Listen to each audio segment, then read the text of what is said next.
Maintenant, madame, monsieur, rendez-vous avec une discipline millénaire, si vous le voulez bien, qui vise à unifier le corps, le mental et l'âme.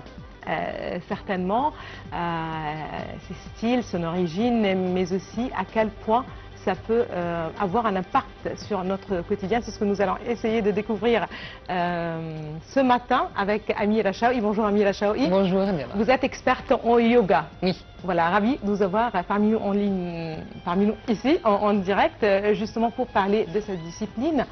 On parle de l'âme, on parle du mental, mais aussi du corps. Oui. Voilà, tout d'abord, quelle a été l'origine du yoga? C'était une origine en Inde depuis 5000 ans. C'était une pratique à l'origine religieuse et puis pour ses bienfaits, ça a été répandu dans le monde pour une pratique comme, on peut pas dire sportive, mais elle est dérivée de ces pratiques corporelles, oui, mais aussi de l'esprit et du mental. Très bien. Ça fait combien de temps que vous pratiquez le yoga? Il y a 16 ans que je pratique et 10 ans que j'enseigne. Ah, c'est parfait. Ouais. Donc, quand on parle du yoga, c'est intéressant de savoir son origine, mais justement, aujourd'hui, est-ce qu'il y a des tendances? Est-ce qu'il y a différents styles de yoga, différentes écoles, si vous le voulez bien? Oui, il y a beaucoup d'écoles depuis il y a 5000 ans, donc il y en a. Il y a une temps. Voilà, 5000 ans, on parle d'écoles de style et de tout, voilà. Il y a eu bien de temps que les profs, chaque prof, on dit gourou pour le yoga, et à chacun, il y a eu son école. Il y a l'Ashtanga, il y a le Hatha, il y a le yin-yang, il y en a une multitude d'écoles. Super. Qu'est-ce qui est en commun? Qu'est-ce qui est en commun entre ces écoles? C'est l'origine, c'est la sagesse du yoga. C'est une. Oui. Et puis les asanas, les postures qu'on fait, c'est un peu différent pour les postures, mais si on parle de la respiration, le pranayama ou la méditation, c'est un pour tout. Quel est le mot-clé du yoga? C'est-à-dire, vous venez justement de parler de respiration. Est-ce que ça fait partie des mots-clés de cette discipline? Oui, la discipline, il y a 8 piliers dans cette discipline. 3 qu'on pratique. Les asanas, c'est la pratique corporelle, les postures. Et puis il y a la respiration, c'est la pranayama. Et à la fin, il y a la méditation, c'est se détendre à la fin et juste ne rien faire. Très bien. Et si on veut bien introduire chaque étape en détail, on commence avec quoi? C'était quoi? Vous avez commencé avec le corporel ou la respiration? C'est le corporel, voilà. Alors on commence avec ça. Déjà, la respiration, pour faire la respiration, il y a une pratique en elle-même, mais aussi on doit respirer bien avant de faire la pratique corporelle. Donc il y a la base de comment se respirer pendant la vie quotidienne et pendant la pratique elle-même. Et puis il y a les exercices de respiration en elle-même. Donc on commence tout d'abord à bien respirer et puis à faire les postures et puis respirer et puis faire la méditation. Très bien. Est-ce que je peux m'arrêter là justement avant de continuer? Vous venez de dire bien respirer ou respirer bien. Est-ce qu'on contrôle la respiration? Parce que pour ceux qui, par exemple, qui ne connaissent pas le yoga, ou qui ne pratiquent pas vraiment le sport, parce que si on pratique le sport, on va comprendre qu'est-ce que ça veut dire bien respirer bien. Mais pour ceux qui ne le connaissent pas, c'est-à-dire on va parler peut-être de quelque chose de tout à fait inné, automatique. Comment respirer bien, justement, pour commencer avant de poursuivre? Oui, voilà, tu as dit automatique et tu as dit contrôlé. D'accord.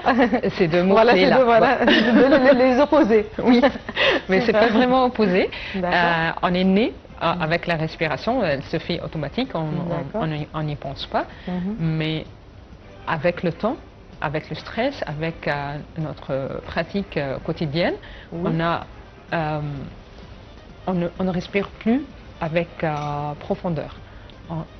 Et donc, on ne prend pas tous les bénéfices de la respiration que Dieu nous a offerts automatiquement. Et comment faire pour arriver là? Par le yoga? Oui. Il faut passer par le yoga? Éduquer, oui. Éduquer. Est-ce qu'on peut faire vite? Est-ce qu'il y a des tips, si vous le voulez bien, des petits conseils Oui. Vite fait? On peut respirer bien et notre signe du qu'on ventre, respire. hein? Oui. C'est le signe qu'on respire bien avec profondeur. Si on inspire, le ventre doit se gonfler. En expirant, le ventre va se contracter. D'accord. Comme ça, on est sûr que les poumons, ils ont eu le maximum d'air qu'ils peuvent avoir et le diaphragme s'est poussé vers le ventre et c'est pour cela que le ventre se gonfle. Et puis, en se contractant, on remet le dioxyde de carbone dans l'air et on prend tout le bénéfice de l'oxygène dans nos poumons et dans nos l'organisme. Nos artères, dans le sang, dans toutes les cellules. Super. Et c'est l'oxygène qui est à l'origine de tout fonctionnement de notre corps, de nos cellules. C'est la vie de nos cellules. Très bien. On passe donc de la respiration vers le contrôle de ce mouvement, c'est ça? Oui. Dans le mouvement de yoga, la pratique corporelle, si on voit la pratique corporelle, on voit qu'ils le font très lentement. Chaque posture, elle prend du temps. Là, on met le corps à un contrôle de muscles. Et puis, on fait l'alignement entre l'esprit, le mental, la respiration et tout le corps. C'est ça l'alignement qui est à l'origine du mot yoga. Yog, c'est l'union et l'alignement. Ça reste un effort. Oui. C'est-à-dire on passe de tel à tel par tel, ça reste un effort à faire. C'est-à-dire ça ne vient pas comme ça. Il me semble que c'est du travail. Oui, c'est du pour travail. Rentrer dans l'esprit. Est-ce que c'est correct? Oui, c'est totalement correct. Et puis on passe à la pranayama. C'est le contrôle de la respiration. On fait un effort, on s'aligne pour faire la respiration. Il y a la dimension du prana. Le prana, c'est l'énergie. Et yama, c'est le contrôle ou la régulation de l'énergie dans notre corps. Comme il y a le son, il y a aussi des nadis. Les nadis, c'est où passe l'énergie dans le corps. Et c'est là les maladies, ils commencent dans les nadis avant qu'ils commencent dans le sang et dans le corps. C'est donc dans la dimension énergétique. Et pour la respiration, elle travaille sur la prana, sur la force de vie. Et puis elle fait la régulation du prana. Et par suite, le corps va se réguler lui-même. Très bien. Est-ce qu'il y a des postures, des positions précises justement pour... Oui. Pour ça, tu vas venir dans les classes pour savoir les postures.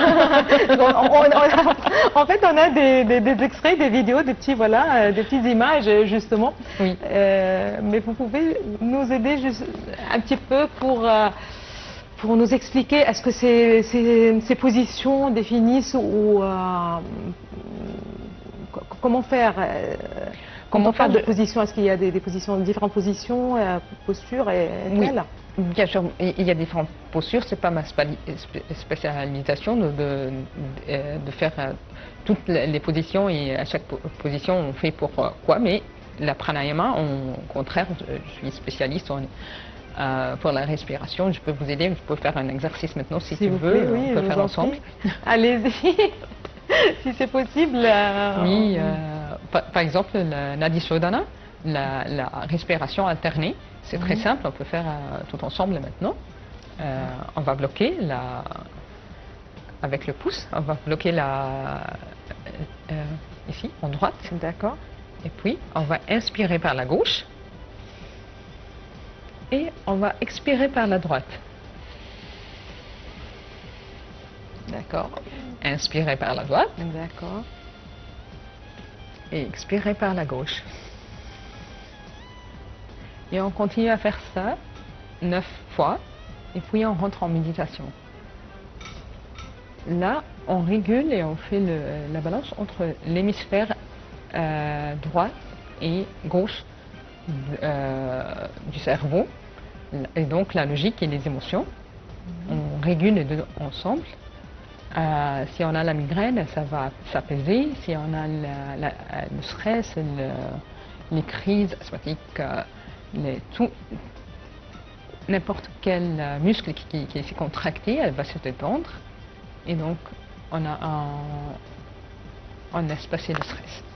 Très bien. Ceci dit, il faut arriver à la méditation. C'est-à-dire on passe par ces étapes. Justement, c'est une sorte, si vous le voulez bien, d'introduction pour arriver à la méditation. Vous venez justement de le préciser. Est-ce que la méditation fait partie des bienfaits du yoga et si c'est le cas, pourquoi? Qu'est-ce que la méditation nous apporte? La méditation, c'est le but du yoga à la fin. Donc on fait les postures pour aligner la partie corporelle et puis on fait la respiration pour calmer le mental et on arrive à la méditation, c'est l'art de rien faire. L'art de rien faire. Oui, on fait rien, on pense à rien, il n'y a rien qui arrive pendant la méditation. Ça prend combien de secondes, si vous voulez? Combien de secondes, justement? Je n'ose pas vous demander, ça prend combien de minutes? Dites-nous. J'ai entendu dire une fois, avec votre âge, on fait la méditation chaque jour. Donc si je suis 30 ans, on fait 30 minutes, je suis 40 ans, c'est 40 minutes. Mais est-ce que c'est vrai? C'est-à-dire, ça fait 10 ans que vous enseignez le yoga, ça fait 16 ans que vous pratiquez cette discipline. Est-ce que, pour ceux qui ne connaissent pas le yoga, est-ce que c'est possible d'y arriver? Est-ce que c'est dur? Parce qu'il faut aussi rappeler qu'il y a beaucoup de stress aujourd'hui. C'est un quotidien qui n'est pas comme il y a 10 ans, il y a 20 ans ou certainement plus. Aujourd'hui, avec tout ce stress, mais aussi pas seulement le stress, il n'y a que le stress, il y a aussi tout ce qui est technologie. Donc on n'arrive pas à se calmer. À quel point c'est possible de parvenir à ce stade d'arriver à la méditation où on fait rien. Justement à l'art de ne rien faire. Cet art de ne rien faire. C'est très facile de le dire. Oui, c'est la pratique, c'est la discipline. C'est compliqué, j'imagine, de le pratiquer. C'est pas compliqué, oui. Mais on doit avoir la patience et la discipline de soi-même de faire de pratiquer à chaque jour. Et même si on laisse tomber un jour, on revient et on revient et on revient. Et se rappeler à chaque moment où on a une situation stressante que j'ai un outil à faire pour me calmer. Donc si je suis au travail, si je suis au bureau et il y a quelque chose qui se passe, je respire et je reviens à la situation. Donc je reviens avec une meilleure conscience, avec un calme qui m'aide à bien réfléchir et prendre une décision. C'est la discipline qui peut aider à pratiquer et qui peut aider à avoir les disciplines et à arriver à un moment où je veux entrer dans la méditation maintenant, je peux l'entrer maintenant, juste maintenant, dans une méditation. Il y a la respiration, il y a tellement de trucs qu'on peut faire pour se calmer à l'instant, comme contracter la gorge.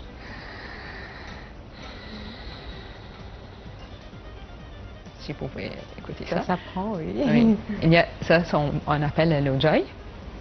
Ça détend tous les poumons et tous les nerfs.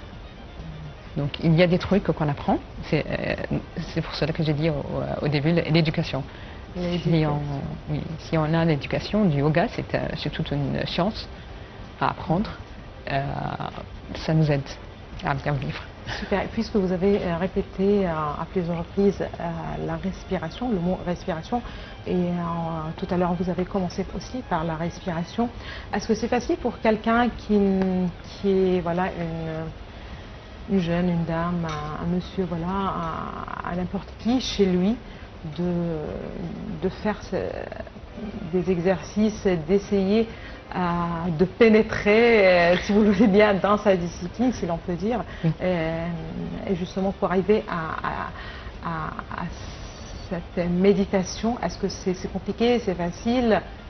C'est pas compliqué du tout, c'est juste avoir un bon prof et avoir la discipline de faire la pratique à chaque jour. Maintenant, il y a tellement de vidéos en ligne. Le truc, c'est savoir les reviews. D'accord, les retours, oui. Oui. Voilà. Sur les profs et savoir qui est un bon prof et qui non. Et pratiquer chaque jour chez lui.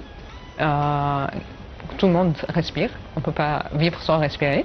Et donc tout le monde peut pratiquer le yoga de pranayama. Très bien. Tout à l'heure, vous avez précisé qu'à l'origine, ça faisait partie des pratiques religieuses. Oui. Est-ce qu'il y a un lien, une ressemblance entre yoga et soufisme, par exemple? Oui, bien sûr. Ou c'est tout à fait différent? C'est toutes les religions autour du monde, toutes les pratiques d'esprit autour du monde, c'est tout lié. Si on regarde les postures corporelles du yoga et avec les prières, on va voir qu'ils se ressemblent très bien. Si on va voir la méditation et avec le christianisme, on va voir que c'est la même méditation qu'on fait. C'est toutes les religions qui se ressemblent autour du monde. Donc dans les deux écoles, si vous le voulez bien, il s'agit de méditation. Là, ça commence par la respiration, avec le mouvement, voilà, mouvement, et voilà. Pour le soufisme, je ne sais pas, mais il y a certainement le mouvement. Yeah. Il y a le bruit, si je ne me trompe pas. Je ne sais pas si c'est du bruit ou le chant. Le chant, voilà, c'est plutôt le chant. C'est le mot le plus correct. Et quand vous le précisez, il pourrait y avoir des traits en commun pour arriver au calme d'esprit. Voilà, peut-être, oui. C'est ça? Oui, c'est toujours l'alignement, puisqu'on vit dans la vie et pas dans notre vie. Puisqu'on vit sur la terre, on a besoin d'un bon corps et on a besoin d'une bonne respiration et on a besoin que notre esprit soit au calme. Cet esprit-là qui va continuer avec nous. C'est l'idée du soufisme. C'est vivre avec notre esprit calme pour arriver, comme on dit à l'Inde, au nirvana, ou dans le soufisme, le jhana. Et c'est l'alignement là que le but de toute religion et de toute pratique. C'est parfait. Amira Chaoui, vous êtes experte en yoga. Merci beaucoup pour ces moments, pour toutes ces informations sur le yoga. Merci à toi. J'imagine que c'est très intéressant de découvrir des disciplines variées. Le yoga reste parmi les disciplines les plus connues, les plus importantes peut-être, justement pour arriver à un certain état d'esprit, si je ne me trompe pas. Merci beaucoup à vous. Merci à toi. C'est un plaisir. Madame, monsieur, merci à vous aussi de nous avoir suivis ce matin. Excellente journée à toutes et à tous et à la prochaine.